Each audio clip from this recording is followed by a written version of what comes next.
Well, that might be why, because I didn't freaking do it right.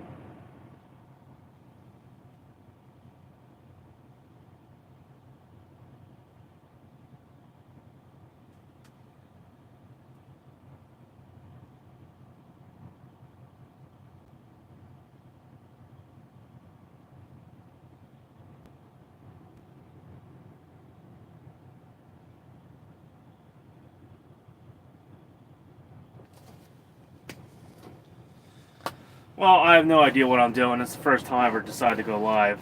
I just got done, I guess, doing my QuickBooks, so at least there's someone in here. Uh,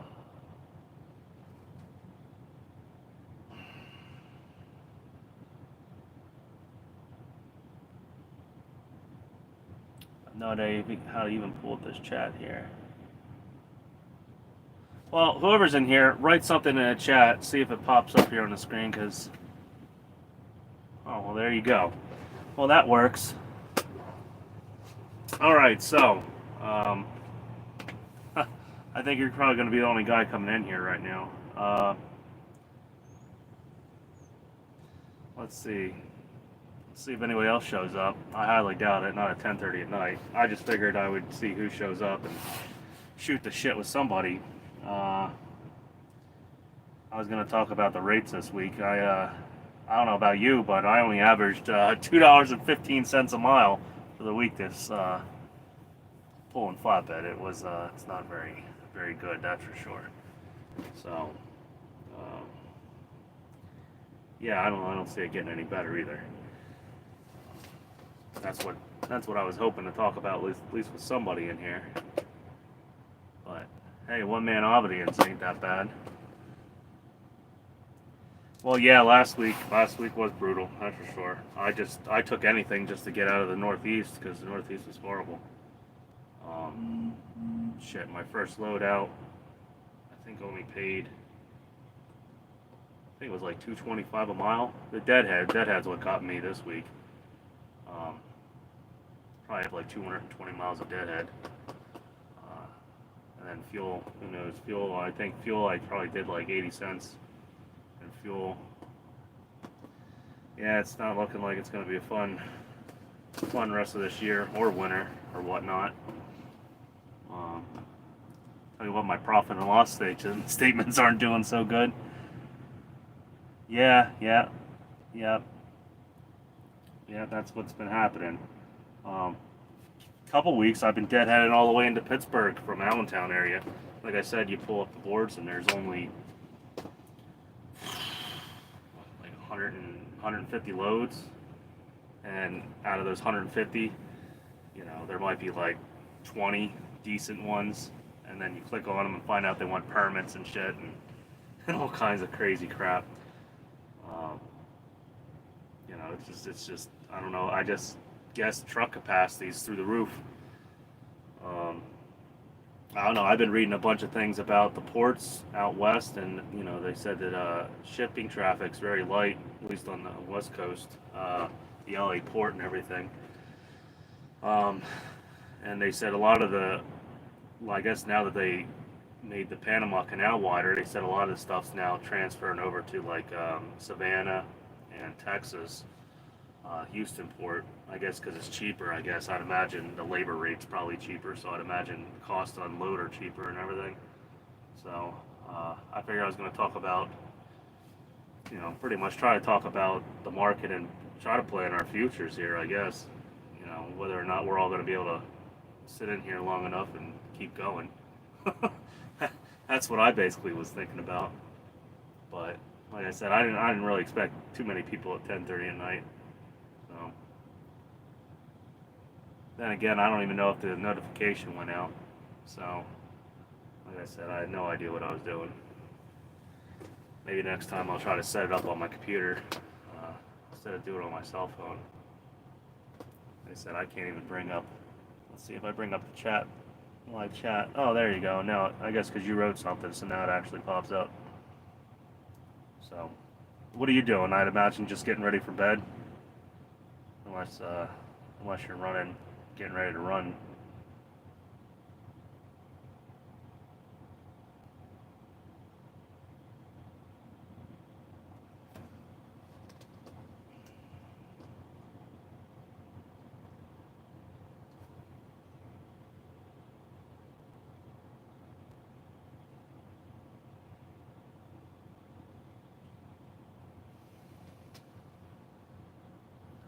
guess you walked away from the phone.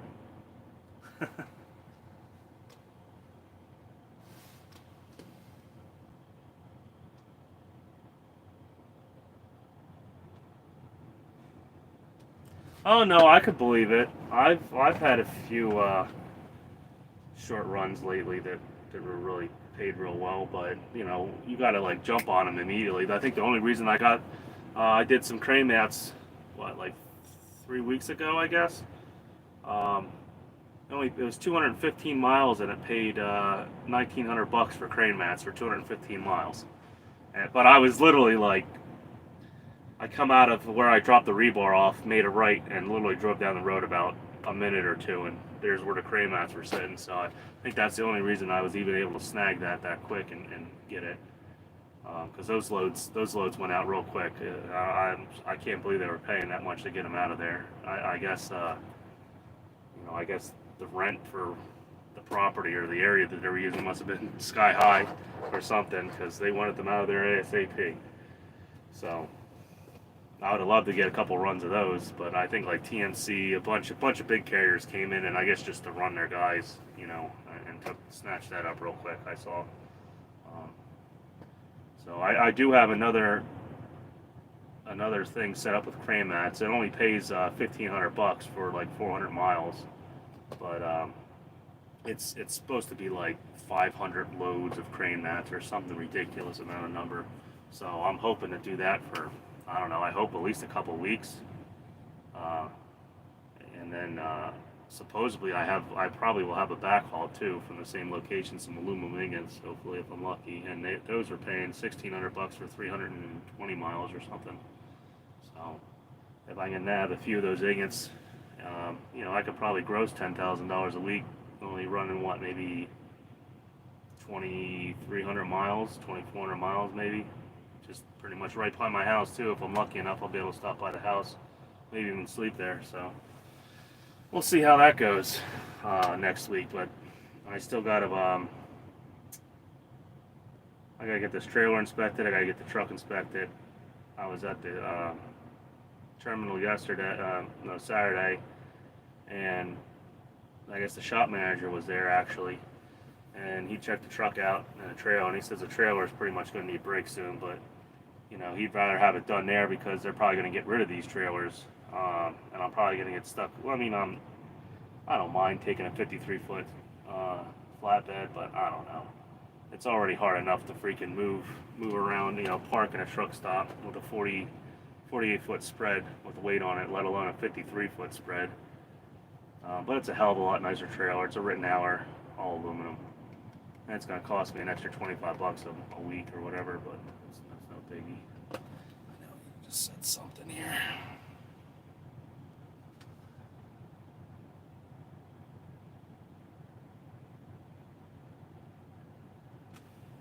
I wish it would stay up longer, damn. Nice runs would be great. Oh, it's hard to chain together.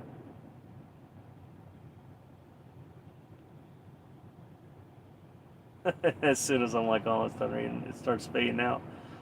Facilities and unloading. Yeah. It's hard to chain anything together now.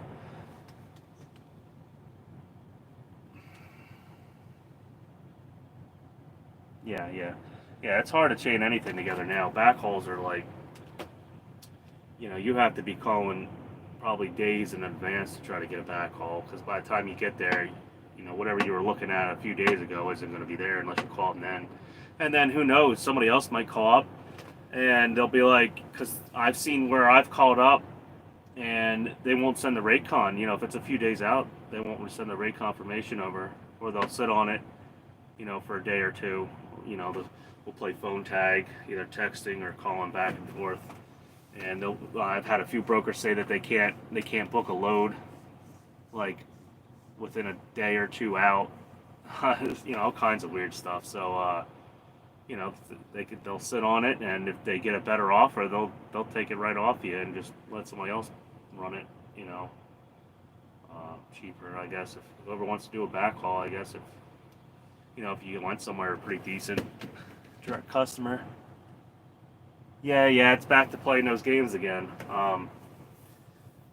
before I got out of reefer, uh, I think, let's see, I ran. Unfortunately, when I got into this, I waited and waited to see if this market was going to crash, and I figured it was going to. And I guess I just waited too long. Came in, it was great for what I got in August, you know, last year, and by ran it through the winter, and then what by June, let's see, January, February, March. Was it March or April? By March or April, the whole market just took a shit. Like, well, the reefer it really did. So I hopped out of reefer because, like, I was in Long Island when it happened. I did a load of water out of Maine into Long Island, and I'm sitting there in Long Island. I pull up the load board, and within like 150 miles, there's only 30 loads. I'm like, what the hell is this bullshit? And then I sat there, and then the next day looked, and it was like really horrible still. And I'm like, what's going on? And I talked to the one dispatcher over here at this where I'm leased onto, and he says the whole market just, he says, like, within the 2 day span just imploded. So then I was like, well, I'll go in the flatbed, and flatbed's been okay until about, I would say, maybe the last 2 months. It's kind of slowly went down. I'm guessing everybody transitioned over and it did the same thing. I guess I don't know what happened with that. Just the I'm gonna say the economy's slowing down. Like I was gonna say, I was gonna talk about, like Amazon is not building those warehouses. Um, I have the cement wall place down by me. They're laying off people supposedly. They're talking about layoffs from people that I know that work there. They had a lot of cancellations, I guess, of projects. Those walls they build, warehouses, manufacturing plants with them and stuff. And if they're canceling projects or pulling out, obviously, they're anticipating, something's not good going to happen. So. Now with all this added capacity and stuff, it's ridiculous. It's pretty much almost what they're doing with the U.S. dollar. They're totally once you put, shove so many trucks in, it's going to drop rates. It has to, because it's going to be a feeding frenzy for whoever's going to get the last shipment in or whatnot. I was just reading an article about the ports and shipping and everything. Hey, yeah, what's up? Yep. Well, at least I got 3 people in here. Okay, yeah, that's cool. Yeah, right now, I can't keep the chat up. I don't know. Like I said, I don't know how the hell to use this. I click on it and the chat comes up and it goes away in about a half a second or whatnot. So I'd like to keep it up so I could easily read some of these comments instead of having them keep going up and slowly disappearing. Like, and there it goes again. But anyway, yeah, I'm just talking about the freight market, whether that be trucking or just ocean shipments. It doesn't look good. The ports aren't as full as they were. Like especially the West Coast port, a lot of since they redid the Panama Canal, a lot of shipment containers are going into Savannah and Houston and everything.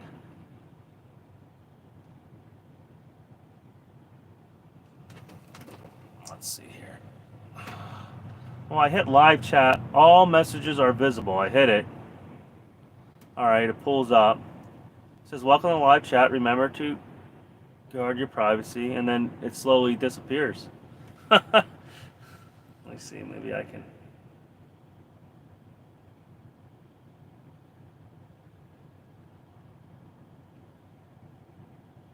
Maybe I gotta turn the phone.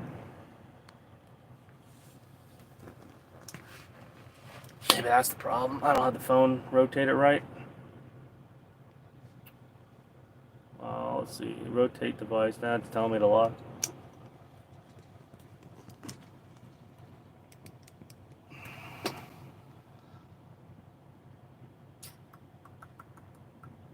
Yeah, professionalism, 100% going on right here, right now.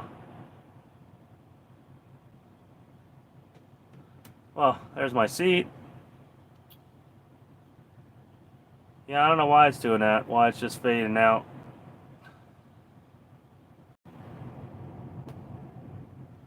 Yeah, and as soon as I click on, I don't know, the little YouTube icon here, it just shoots me out of the chat, shoots me out of the, I don't even know, if you, I guess I lost someone. But, yeah, I guess what are you guys' thoughts on what's going to happen here? You think we're all going to, race to the bottom, like Freightwave says? I think it's going to, turn into a shit show? Well, I guess I got one person again.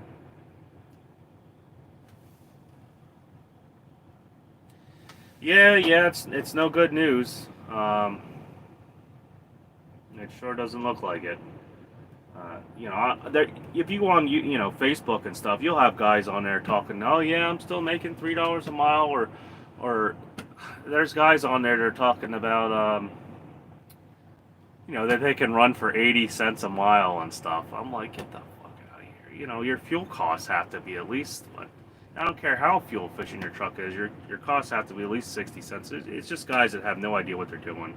Um, it wouldn't surprise me if it's a lot of lease purchase guys that are talking about that they only have an 80 cents a mile 80 cents a mile cost. Like, even if this truck was paid off right now and I had my own authority, I think the cheapest, not well, what the truck costs, I don't put it that way. No, without the truck costs. I think I did the math a little bit. The cheapest I could get it, if I had my own authority and I was paying insurance with about the fuel mileage I'm getting, which is, I say I average around 70 to 80 cents a mile. If I go through mountains and I'm heavier, this old ISX doesn't really get great fuel mileage. But I end up coming out to about, I think like $1.35, $1.40 in just costs. That's including. I think I had tried to include a maintenance. Oh no, I don't think I included maintenance. That was just like insurance. Some of your regular costs for your authority, and fuel and stuff. You're at like $1.35 a mile. So I don't know where these guys are coming out at, unless their insurance costs are like $8,000 a year or something like that. I'm going that based off a $15,000 a year insurance cost. And even that's cheap for at least me, and most people are paying, from what I've heard, the average is probably like 18 to 20 for truck insurance for most people. God forbid if you're in Florida or whatnot. I've heard like 50 grand a year, all kinds of crap. So, yeah. I guess next time I do this, it should probably be around 6 o'clock at night or something. So, well, I don't know who's still left in here. Let's see. I don't know if it's drone. Yep. Yeah, your insurance is 12,000. Yeah, look, it's not even bringing up your chats. Like, they're not even popping up. Like, as soon as I click on it, it just fades out. I'm gonna have to figure something out with that. Maybe that, or move it over to the lab. Well, I don't think the laptop has a good camera, and I'll tell you that. Yeah, that's about what my insurance. When I had my authority there just before the pandemic hit, it was for flatbed and everything for all 48. Well, whatever it was. It was going to be $12,000. Yep. Yep. Well, you've had it a year already, or no? Is this like your first or second year with paying your insurance, or you've had it for a while?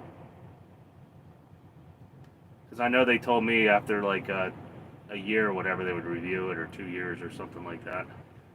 Second year, yeah. So you're up for review. I'd like to tell you that it's going to go down, but I don't even think it's the insurance company's fault if it does go up. I think it's just pure, economics and stupidity that you see out here. I've seen so many ridiculous truck crashes, in the last 6 to 8 months. Like I said, guys are just jumping on and getting their own authority and going right out of school. And yeah, it costs money. Insurance companies like to still be profitable. Eventually that big giant savings account that they have held up somewhere in some bank may get interest. You know, I guess with payouts goes away, especially with all these nuclear verdicts and everything, and just the pure stupidity I've been seeing lawsuits, in the trucking industry lately. Uh, yeah, who knows what's going to go with that? I'm hoping it goes down for you, or at least stays the same. If it even stays the same, that's just as big as wind right now as anything else. Um, I had mine. It was like going to be $12,100 to Progressive, and I had the up. I think I had $2 million cargo liability because I figured I would up it and everything. The truck I didn't have hardly anything on it because back then the truck wasn't technically worth anything really. Um, it was pretty much worth whatever I was paying for it. But now apparently it's worth double what I bought it for. Supposedly, whoever wants to pay that for it. I know I have a few text message alerts I get from some sales guys, and I forget what dealership it was, but I got it. I probably didn't save his name or whatever, but it's a dealership, and they keep texting me about this Freightliner. It's the same Freightliner, and for like the last 8 months, it went from $98,000. I think it's down to like $56,000. So it's dropped down. It's I think it was a 2015 or 16 Freightliner Cascadia with 463,000 miles on it. So they were selling it for like $98,000, and it's now down to like 58 or something, or 62, right around there. So that sums up what's going on right there, just about. I would like to hear, whether or not, trucks are getting repoed. I know I've been seeing articles about, you know, uh, just a regular auto market that repos are up, and they suspect it to continuously go up. But I haven't heard anything about, like it was after with 2019, like the end of 2019 after 18 was through. They were talking about, oh, trucks are getting repoed left and right, the auctions are full, and everything else. And I haven't heard any of that yet. So I don't know if guys are just able to hang in there. Maybe they got a bigger savings account this time, or they're just barely able to make their truck payments, or whatnot. Or maybe even banks are afraid to repo that quick. Maybe they got, because I know trucks were shooting off the lots like no tomorrow. So maybe they're all holding the bag, if you want to call it that.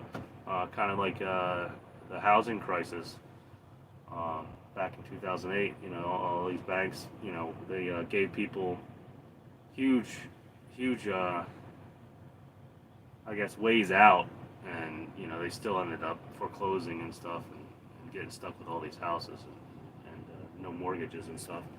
So I wonder if that's going to happen with that. I know my A to B fuel card. I heard a lot of guys are like, oh, your A to B fuel card, yeah. I got like $20,000 credit limit on it, $30,000. I was talking to a few guys over the terminal. Well, my A to B fuel card just sent me a thing the other day, and they said they're going to drop my limit down to $700. I had to fight. A couple months ago, I had to fight with them to get it up to $2,500 so I could fill the tanks up, and now they dropped it down to $700. And my credit hasn't changed. Nothing's changed. They just dropped the credit limit. So I don't know. Maybe they're hurting, or maybe they see stuff that's going to happen. I didn't talk to anybody else to see if their limit got changed. But I could see that, because I remember in 2008 when I was with my first wife, I had a Home Depot card, and I had like a $35,000 limit or $40,000 limit on it. And when that whole crisis happened in 2008, they dropped my limit down just about to a couple $100 what I owed. They dropped it right down. I think I owed $6,000, and they dropped it down to like $7,000. So I had $1,000 in credit. And nothing happened. I didn't have no late charges, no nothing. I guess that's just them trying to protect themselves. I have no idea what, maybe that's the same thing that's happening now. I know my Capital One business card didn't change or anything like that, or nothing else has. So, we'll see. We'll see how it goes here. Still just you, Jerome, hanging in there. So, what do you What are you anticipating that's going to happen? I don't know what you run. I think you run reefer, right? I can't remember what. I've seen you talking once in a while with Cash is King and DIY and everything. But oh, you do power. Oh, geez. Well, how you doing? I know power only was always bad to begin with, but I'd imagine right now it's not doing so good because unless everybody went out and bought their own trailers and softened that market up a little bit.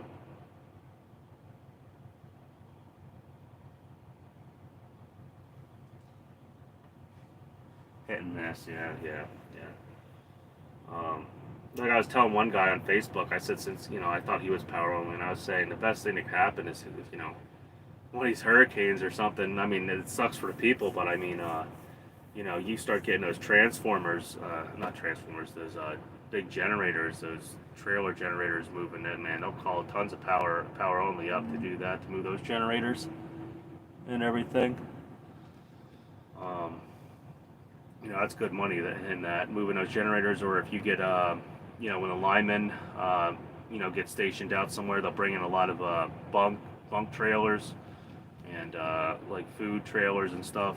Power only with that, man. That pays because they have you sit there and wait with it too.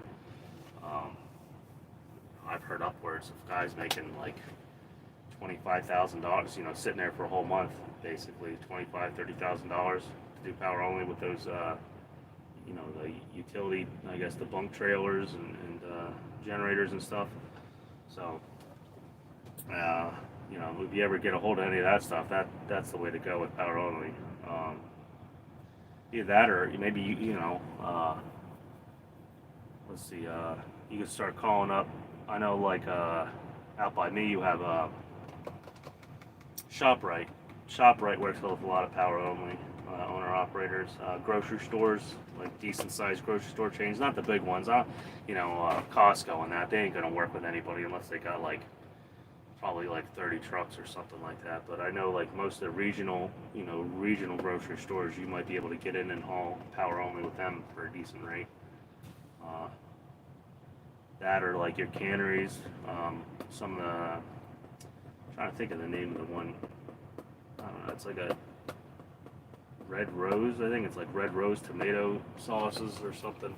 I know I've seen them do a lot of power only. Hauling their stuff to grocery store chains and whatnot.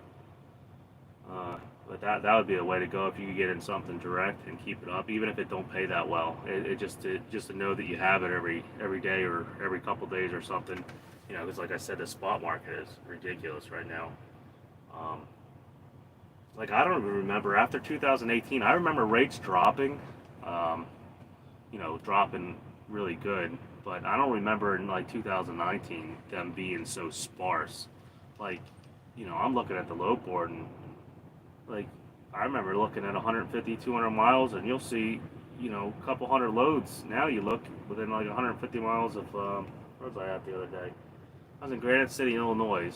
I don't know. I didn't check like reefer or anything, but I was in Granite City, Illinois, and like in a 200-mile radius, there's only like 120 loads showing up, 200 miles, and all of them were going west, and they were all paying horrible. And for going west, because anything coming out of the west right now, I've heard is ridiculous. Like I watch who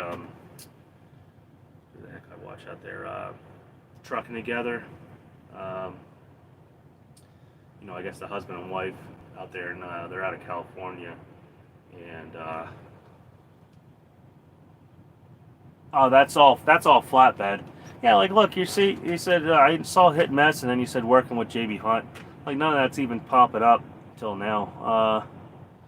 Yeah, that's all flatbed rates. Yeah, that's all I touch is flatbed. Um, Flatbed or van, not van, reefer. I don't know. I'll have to look at some reefer rates too. I don't want to flop back and forth. I know the carrier doesn't care, but like if um, I just don't like reefer. I mean, it paid well when it was paying great. Like I was getting consistently loads for about $5,000 from Chicago to like Newark, Allentown area and stuff. like around $4,500 to $5,000, and they weren't always heavy either. But that, like I said, that all dried up around April of last year. That just, like I said, the market just shifted right like that. Um, I had a few weeks where I did like 13.5, 14,000 gross, and it was great money. The problem though, all that money that I had all went back into this truck because it's been nickel and dime me ever since I bought it. About the only thing that really hasn't happened is I haven't been broken down anywhere.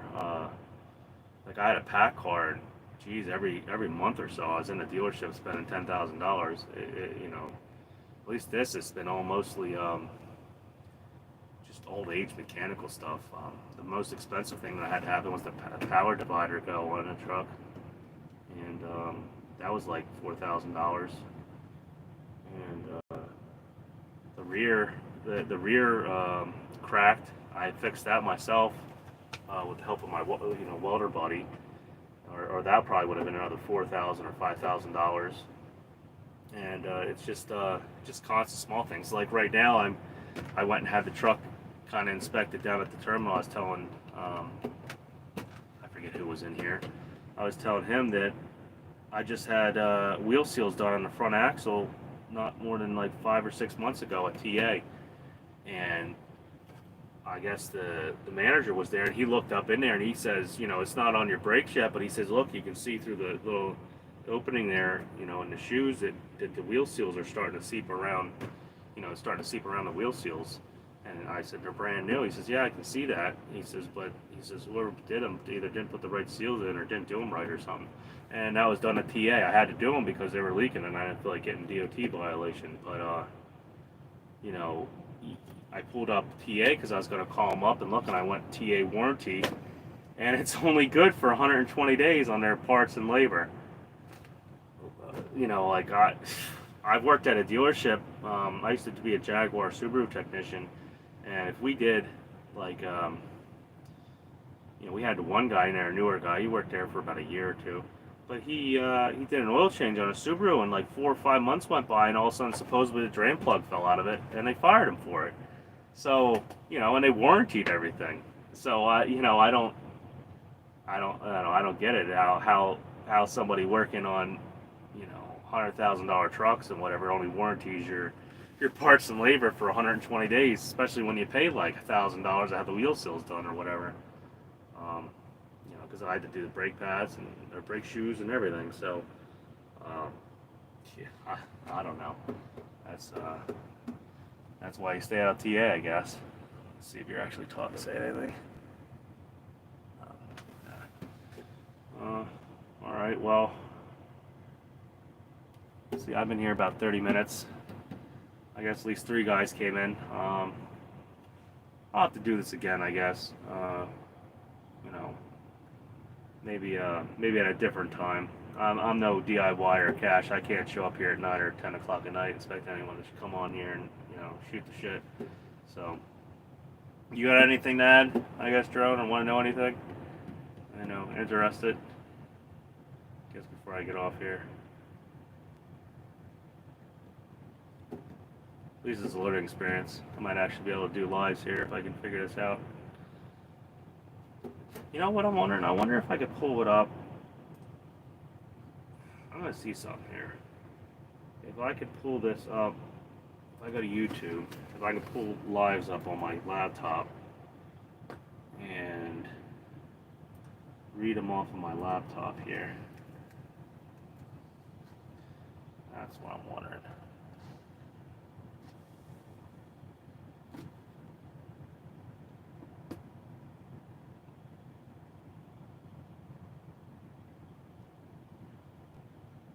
Yeah, that's for sure. That's for sure. Let me see here. I wonder if I can.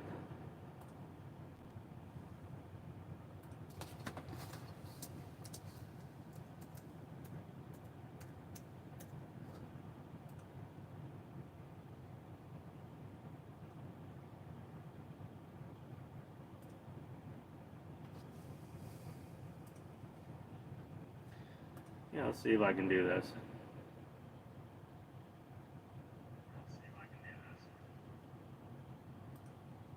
We'll just mute it.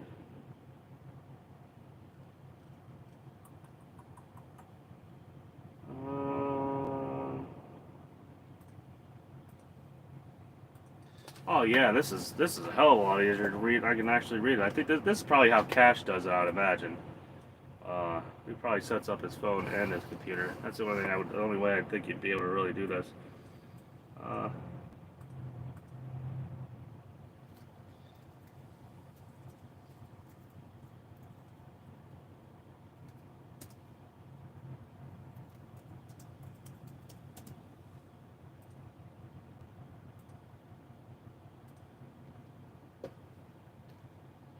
yeah, see, I pop up there.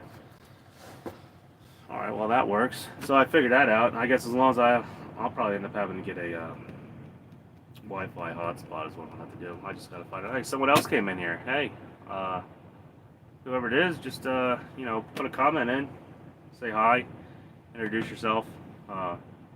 This is pretty much my first live. I'm just trying to talk about a subject here that's gonna probably affect all of us.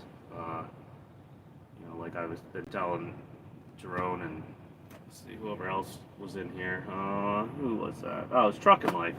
Yeah, I was telling him that it doesn't look good for the market. Um, like Amazon pulled out, and building a couple new facilities. There's a precast wall place out where I live that's looking to lay off people probably, and they have a lot of contracts that are backing out. The shipping market is their rates are dropping.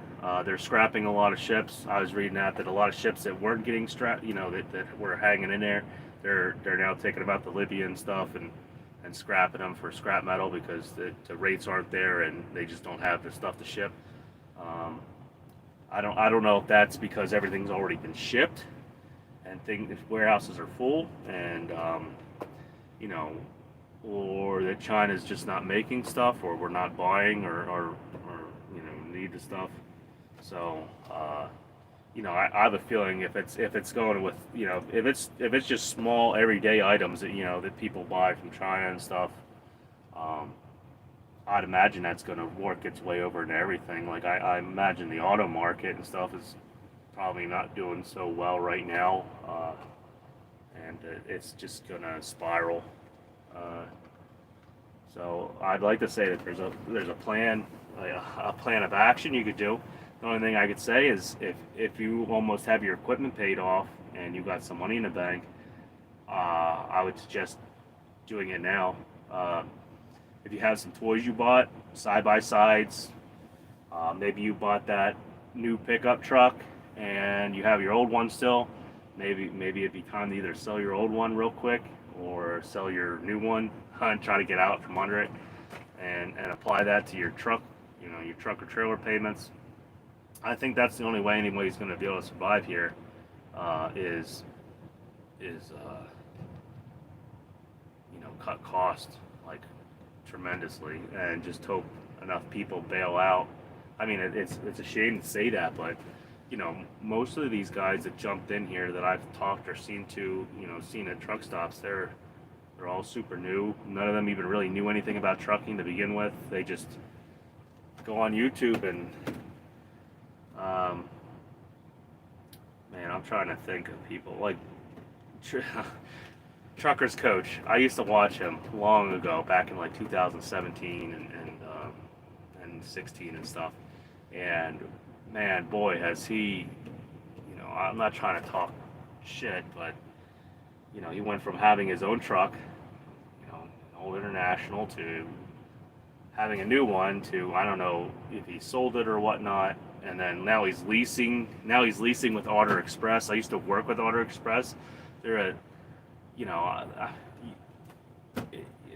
I don't want to say that they're a rip-off company, but I'll just say some of their practices were just like any other mega carrier. Heck, they were leasing Penske trucks back then. You were leasing a Penske truck, so you could imagine, how much money you were making off of that. Let's see, any comments here? Is flatbed hard?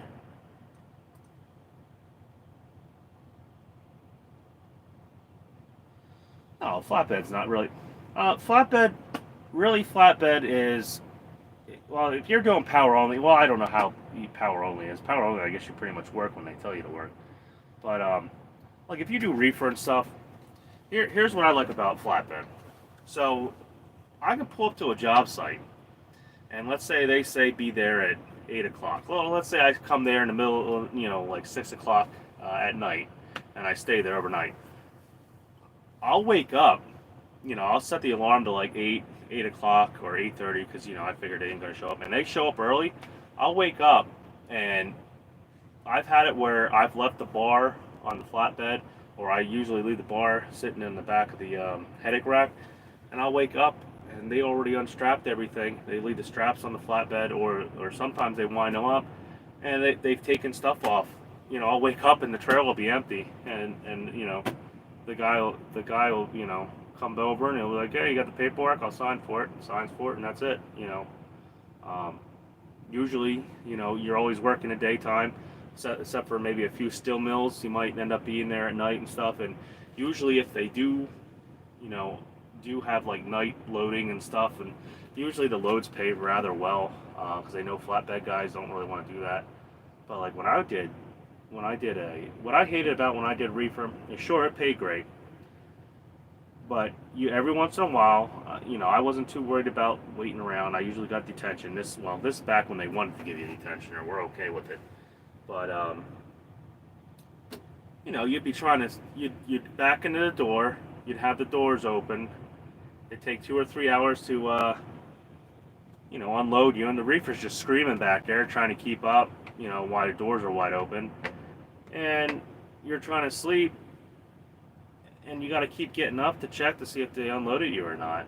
And it just got, it gets old. When the money was there, it was great. I could put up with it. Like I said, when I was grossing 15 grand a week once in a while, yeah, you can put up with that for that money. But now, I'm glad I switched back over to flatbed with the way the market is right now. I pulled up DAT here a few days ago, and I saw that they said reefer rates were still like 312 out of the Northeast and stuff. I know sporadically I'll check reefer, but I didn't see anything decent. So I don't know. Maybe I just don't keep a good enough eye on it or whatnot. Uh, but flatbed's not hard. It's mostly, I don't know. Are you worried about like stuff falling off and killing somebody? Or are you worried about how heavy the tarps are? What are you actually worried about with flatbed? I guess you ain't gonna have to back into too many places anymore. There's no really, very rarely you have a dock or anything to go into. If you go back a few videos I had, there's that one tight dock I had to back into for what did I unload? I think it was like face up. Oh, it was steel plate. Steel plate. I had to back up into that one dock inside, and that was pretty tight. But it's usually if you're a flatbed, it's usually all open areas. Job sites about the only thing you got to worry about when you get on job sites. Like that one, another couple videos back, I had the stainless steel tubing. It's a job site not in the middle of the field. You get off that crushed rock, or you get close to the edge and get stuck. Some of these places, like when I used to deliver utility poles, some of these places are told not to help you. So now you're sitting there stuck on their job site, and they're instructed not to help you. I don't know, liability reasons, or they don't want to damage their equipment. And now you got to go get a record. Well, a record ain't going to come out there for no couple $100. You're talking about like a $5,000 probably extraction, for getting stuck out in the field off of some gravel and stuff. So that's the only thing. You got to be careful with like stuff like that. It don't happen that much. I dealt with it more because, like I said, I used to actually deliver utility poles. I'd crane them off the truck. So I got used to having that fear or that anxiety, I guess. But there's just follow. If you're looking at something, if you're securing it down, just think physics. Imagine, imagine if you got in an accident, or if you took a turn real hard, or you just imagine, what could happen and how many, with straps and stuff. Like I said, you can pull up your the green book, the FMCSA book, and go through. I think it's section 300, talks all about load securement and everything. You could read that, or you could just go on YouTube and, I can't say that because there's sometimes. Like me, I talked about don't use stake pockets. If I already messed them up with the damn chains. But there's guys on there that use stake, say chain to the stake pockets and do this and that.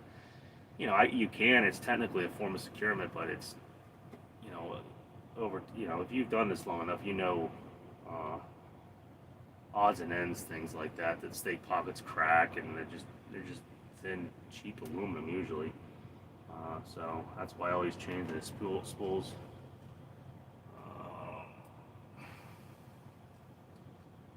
Alright, let's see, nobody else said anything yet. But that's pretty much that for Flatbed there, Jerome. I don't even know who else is in here, I guess.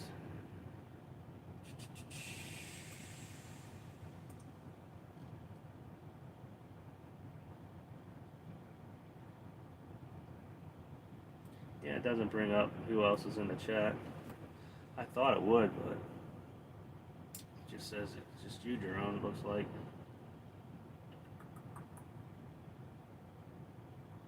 Yeah, they're out of this trucking life's still here. Someone else is still here. There's 2 people watching. Oh, you know what? I would not surprise me.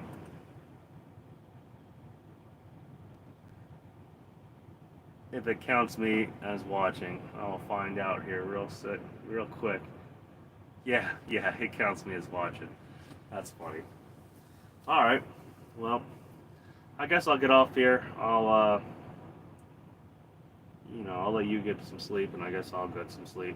I don't have to get up too early, but like I said, I only have to go 2 or 3 hours to drop these JLGs off. So, whoever's catching this on the replay, like, subscribe.